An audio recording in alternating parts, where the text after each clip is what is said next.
Jagan TDP మీడియాని ఎలా తట్టుకుంటాడు? జగన్ నిరంతరం ప్రయోగిస్తున్న డైవర్షన్ ఎత్తుగడల్ని పాలిటిక్స్ ని తట్టుకొని ఢీకొట్టి ఎదురొడ్డి గెలవగలడా? జగన్ మీద ప్రయోగించిన కుల కాంబినేషన్ ని వైసీపీ ఎలా ఛేదిస్తుంది? ఈ క్వశ్చన్స్ అన్ని చాలా మందిలో ఉన్నాయి కదా. వీటన్నిటికీ సమాధానం గత 28 గంటల్లో 2 తిరుగులేని సంఘటనల ద్వారా ఇంపాక్ట్ క్రియేట్ చేయడం ద్వారా జగన్ రాష్ట్రానికి చూపించాడు కదా. కేవలం తన ఇంపాక్ట్ ఏంటి, తన నాయకత్వం ఎందుకు డిఫరెంట్ అనేది చూపించడం మాత్రమే కాదు, టీడీపీ ప్రభుత్వ లోపాలని జనం ముందు పరచడమే కాదు, టీడీపీ మీడియా వీక్నెస్ ని కూడా తిరుగులేని రీతిలో ఎక్స్పోజ్ చేశాడు. ఇదిగో ఇలా పట్టుకుంటే వీళ్ళు దొరికిపోతారు అని మీడియా వీక్నెస్ ని బహిర్గతం చేశాడు, బయట పెట్టాడు. ఆ తర్వాత అన్నిటికీ మించి ఇందులో మాట్లాడుకోవాల్సిన విషయం ఒకటి ఉంది తెలుసా? అదేంటంటే Jagan reaction absolutely gold standard, అంటే తిరుగులేని ప్రమాణం అన్నమాట. ఎక్కడా దిగజారుడుతనం గాని కుల కోణంలో అడ్వాంటేజ్ తీసుకోవాలనే ప్రయత్నం గాని జగన్ చేయలే. ఇది ముమ్మాటికి నిక్కచ్చిగా చెప్పాల్సిన, ఒప్పుకోవాల్సిన నిజం. మరి జగన్ అప్రోచ్ గత 48 గంటల్లో రాష్ట్రం ముందు చూపించిన ఆ 2 నిదర్శనాలేంటో టీడీపీకి, టీడీపీ మీడియాకి ముద్ద నోట్లోకి వచ్చేసిందంటారా? అలాంటి పరిస్థితి ఎందుకు వచ్చిందో ఒక్కసారి డీటెయిల్డ్ గా పాయింట్ బై పాయింట్ చూద్దాం. ఇందులో అన్ని ఆధారాలు, ఇన్సిడెంట్లు ఉన్నాయి. అందుకనే చివరి వరకు మిస్ కాకుండా చూడండి. చూసిన తర్వాత మీ అభిప్రాయాన్ని ఖచ్చితంగా చెప్పండి. ఎందుకంటే ఇది బర్నింగ్ టాపిక్స్ కి సంబంధించిన విషయం మాత్రమే కాదు, రాష్ట్రంలో అమలవుతున్న రాజకీయపు అసలు డిఎన్ఏని బయట పెట్టాడు జగన్. మరి డీటెయిల్డ్ గా చూద్దామా?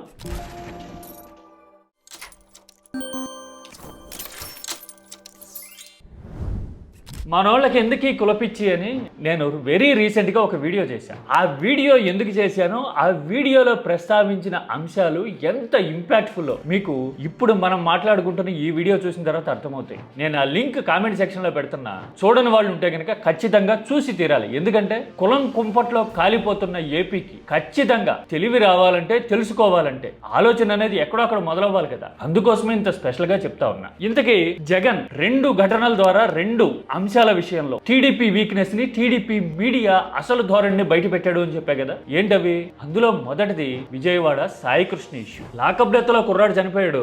తల్లి నెత్తి నోరు కొట్టుకుని ఏడవడాన్ని, ఇదిగో ఇలా రోధించడాన్ని రాష్ట్రం చూసింది కదా. అఫీషియల్ గా ప్రభుత్వం వైపు నుంచి రెస్పాన్స్ రావడానికే 72 గంటలేమో పట్టింది. మేకప్ లాంటి వివాదాలు తీసుకొచ్చి అందరూ ప్రెస్ మీట్లు పెట్టారు తప్పితే ఎక్కడ ఆ ఘటనని ప్రస్తావించి ఆలోచన చేయలే. ఎందుకంటే అసలు ఇంపాక్ట్ ఎంత, ఎలాంటి పరిణామాలు జరగబోతున్నాయి, రాజకీయంగా ఎలాంటి సిచ్యువేషన్ అరైజ్ కాబోతోంది అని అసెస్ చేసుకోవడానికి వాళ్ళకి అంత టైం పట్టింది. తీరా జగన్ చెప్పినట్టుగా కంటి తుడుపుగా సిఐని సస్పెండ్ చేసేటప్పటికి మొత్తం ఇష్యూ టర్న్ అరౌండ్ అంటారే, అట్లా మలుపు తిరగటము, రాష్ట్రం మొత్తం మాట్లాడుకోవటం ఒక ఎత్తు అయితే, ఇదిగో జగన్ చూడండి ఇలా సాయి కృష్ణ ఇంటికెళ్ళి ఇదిగో తల్లితో కూర్చొని మొత్తం అసలు ఏం జరిగింది అనే విషయాన్ని విని ఆవేదన పంచుకొని ఆమెకి ఓదార్పునివ్వడమే కాదు, భరోసా కూడా ఇచ్చి మేము అండగా నిలబడతాం అని చెప్పిన తీరు చూసిన తర్వాత చెల్లించిన వాళ్ళు ఉంటారా? ఆ తల్లి అలా ఏడవడం చూశారు. పైపెచ్చు అసలు తెలుసా మీకు అతను ఎలాంటి వాడో అని తుచ్చమైన ఎదురుదాడి చేయడం చూశాం కదా. కేసులుంటే, ఆరోపణలుంటే మాత్రం ప్రాణాలు తీయడానికి సమర్థిస్తారా మనుషులు ఎవరైనా? ఇలాంటి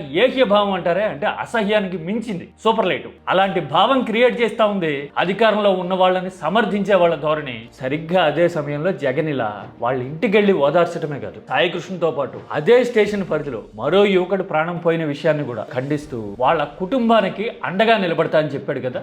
న్యాయ పోరాటంలో ఈ తల్లికి, ఆ చనిపోయిన ఇంకొక పిల్లాడి కుటుంబానికి వైఎస్ఆర్ కాంగ్రెస్ పార్టీ సంపూర్ణంగా వాళ్ళకు తోడుగా ఉంటుందని కూడా ఈ సందర్భంగా ఖచ్చితంగా తెలియజేస్తాం. ఎస్, ఇలాగా పైగా ప్రభుత్వంలో ఫ్లాస్ ని, అంటే పరిపాలనలోను, ఆలోచన ధోరణిలోను, ఇష్యూస్ ని హ్యాండిల్ చేయడంలోను లోపాలని ఎండగట్టి సిబిఐ విచారణ కావాలి, ఇది ఒక సిఐ మీద చర్య తీసుకుంటే సమస్య పోయే విషయం కాదు అని కూడా చెప్పాడు కదా. నేను ఒకటే చెప్తా ఉన్నాను, ఇది ఖచ్చితంగా సిబిఐ ఎంక్వైరీకి పోవాలి. బాధ్యులు ఎవరెవరైతే ఉన్నారో సిఐ దగ్గర నుంచి, ఏసీపీ దగ్గర నుంచి, కమిషనర్ దగ్గర నుంచి, చివరికి డీజీపీ పై స్థాయి నుంచి కూడా హోమ్ మినిస్టర్ పై స్థాయి నుంచి ముఖ్యమంత్రి కూడా అందరూ కవరప్ చేయాలి అని తపన తాపత్రయమే కనిపిస్తా ఉంది. కాబట్టి సిబిఐ పిక్చర్ లోకి వచ్చి ఇది ఒక రొటీన్ పద్ధతిలో ఈ మాదిరిగా లాకప్ డెత్లు ఎందుకు జరుగుతా ఉన్నాయి, సిబిఐ రావాలి, వచ్చి దీనికి ఫుల్ స్టాప్ పెట్టాలి అని చెప్పి ఖచ్చితంగా డిమాండ్ చేస్తాం. ఎస్, ఇక్కడే చాలా మందికి జ్ఞానబలి వెలుగుతా ఉంది. ఇప్పుడు న్యూట్రల్ గా ఉన్నామనో, లేదంటే వైసీపీ వాళ్ళని సమర్థించకూడదు ఎట్టి పరిస్థితుల్లో అనుకున్న వాళ్ళు కూడా ఇప్పుడు తెనాలి ఘటనని ప్రస్తావిస్తున్నారు.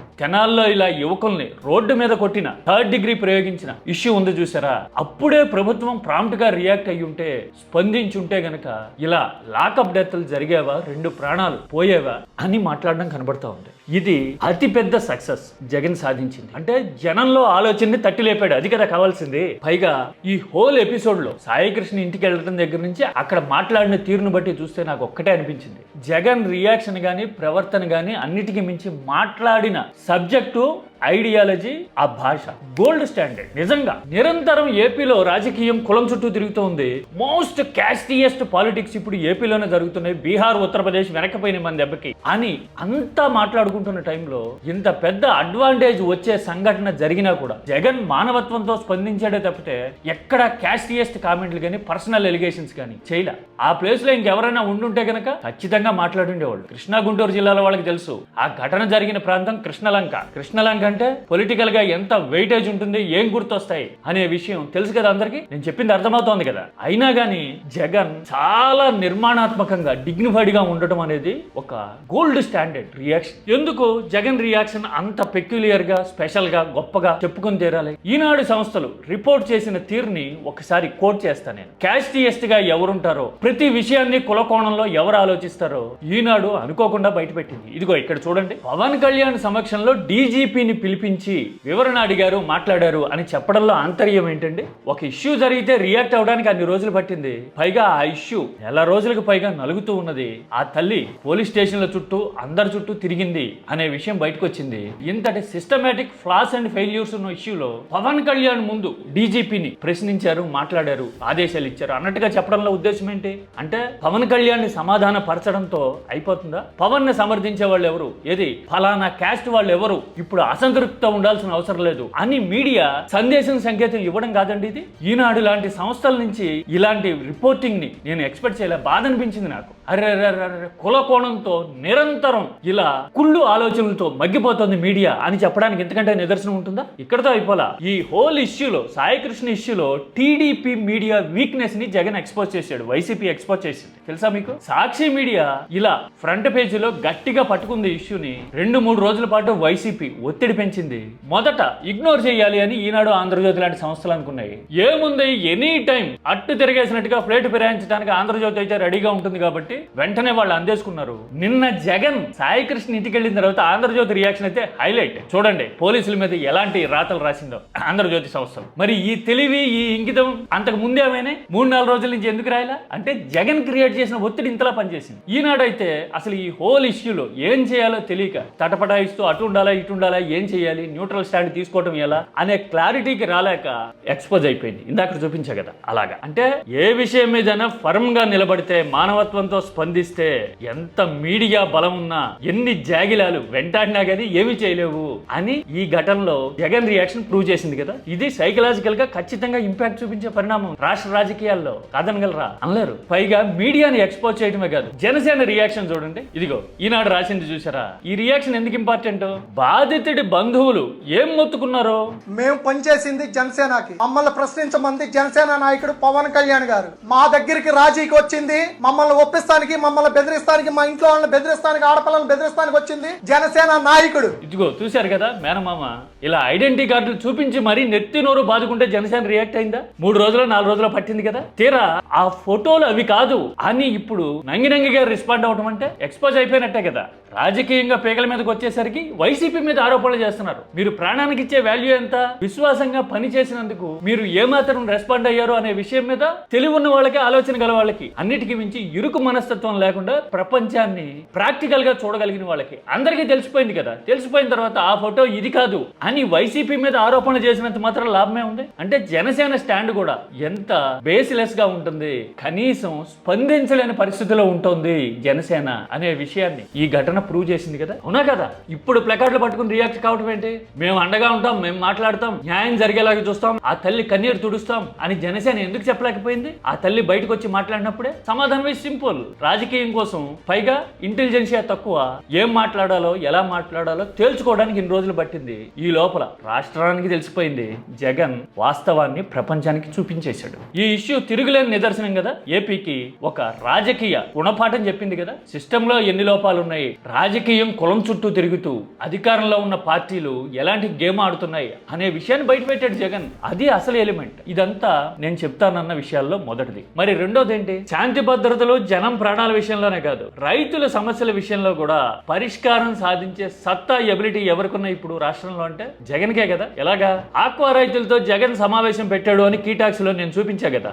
ఇలాగా అందులో ఆ మీటింగ్ లో జగన్ ఒక మాట చెప్పారు. ఫీడ్ రేటు అమాంతం పెంచుకుంటూ పోతున్నారు, తగ్గించేలాగా చేసి తీరుతామన్నారు కదా. ప్రొడక్షన్ కాస్ట్ ఫిబ్రవరిలో 4 రూపాయలు పెంచినారు, మళ్ళా మేలో 8 రూపాయలకు పెంచి తీరా జూన్లోకి వచ్చేసరికి 8 కాస్త 10 రూపాయలకు పెంచేసినారు. అంటే ఏకంగా 14 రూపాయల నుంచి 16 రూపాయలు ఫీడ్ కాస్ట్ పెరిగిన నేపథ్యంలో రైతుల తరపున ఖచ్చితంగా వైఎస్ఆర్ కాంగ్రెస్ పార్టీ ఎప్పుడు కూడా తోడుగా ఉంటుంది. ఎస్, ఈ రియాక్షన్ చూశారు కదా, నెంబర్లతో సహా చెప్తున్నాడు ఆయన. ఇలా చెప్పడమే కాదు, రెస్పాండ్ అవుతారో లేదో చూద్దాం, లేదంటే కనుక జూలైలో ఫస్ట్ వీక్ లో 1వ తారీఖును ఆందోళనకి దిగుదాం అన్నాడు కదా. ఎప్పుడన్నాడు? ఇదిగో డేట్ పెట్టాను చూడండి. ఆ జూలై 1, 2వ తారీఖులు మనం నా ప్రోగ్రాం పెట్టే లోపల ఇళ్లలో పరివర్తన వచ్చి, ఇళ్లలో ఏదైనా మార్పు వచ్చి, ఈ 10 రూపాయలు ఏదైతే పెంచినారో, ఇప్పుడు 10 రూపాయలు 12 రూపాయలు ఏదైతే రేట్లు పెంచినారో ఆ పెంచింది తగ్గిస్తారేమో అని ఆశిద్దాం. ఆ పెంచింది తగ్గించే దానికోసం టైం ఇచ్చినట్టు ఉంటుంది జూలై 1వ తారీఖు దాకా. ఇలా అన్నాడు కదా, మర్నాడే ఇదిగో 4 రూపాయలు తగ్గించారట. చూడండి, పక్క పక్కన పెడితే డేట్లు తెలుస్తా ఉన్నాయి కదా. అంటే జగన్ రియాక్ట్ అయ్యే వరకు, నేను బరిలో దిగుతున్నా, నేను రంగంలోకి వస్తున్నా అని చెప్పే వరకు ప్రభుత్వంలో స్పందన లేదా? మీరు ఎన్ని మాస్కులైనా వేయండి, కవరప్ చేసేందుకు ట్రై చేయండి, గొడ్డల పార్టీ అనండి మళ్ళీ ఇంకొకసారి. కానీ ఆక్వా రైతులకు అర్థమవుతుంది కదా ఎవరి ఎఫెక్ట్ వల్ల తగ్గింది అనేది. ఆక్వా రైతులకే కాదు, రైతులందరికీ అర్థమవుతుంది కదా. అంటే ఏ విషయం మీదైనా సరే జగన్ తలుచుకుంటే తప్ప చలనం రాని పరిస్థితి ఉంది ఇప్పుడు అని నిరూపించిన ఘటన ఇది. రెండోది, అవునా కదా? 48 గంటల్లో జగన్ టీడీపీ విధానాలను ఎక్స్పోజ్ చేశాడు.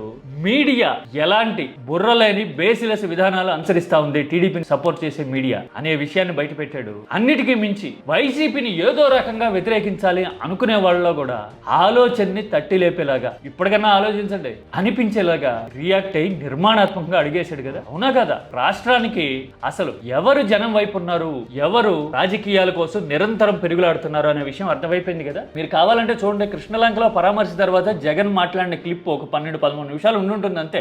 అందులో ఎక్కడా కులం పేర్లు గానీ, పర్సనల్ ఎలిగేషన్స్ గానీ, ఫలానా ఆయన ఇలా చేశాడు అని అనడం గానీ ఎక్కడా లేదు. That is the most beautiful and impressive aspect of Jagan politics. మీరు వైసీపీని వ్యతిరేకిస్తే వ్యతిరేకించుకోండి, కానీ స్టాండర్డ్ ఉండి సిస్టమేటిక్ గా, ఇష్యూ బేస్డ్ గా ఎవరు మాట్లాడుతున్నారో మాత్రం గ్రహించలేకపోతే, తెలుసుకోలేకపోతే, రియలైజ్ కాలేకపోతే ఏపీలో పరిణామాలు ఎలా ఉంటాయి అనేది యువకుల నిండు ప్రాణాల సాక్షిగా ఇప్పుడు ఆంధ్రప్రదేశ్ రియలైజ్ కావాల్సిన పరిస్థితి. అవునా కదా? కామెంట్ ని సబ్జెక్ట్ ఓరియంటెడ్ గా, లాజికల్ గా అండ్ ప్రాక్టికల్ గా మాత్రమే చేయండి. కీ టాక్స్ ఆలోచనలకు వేదిక.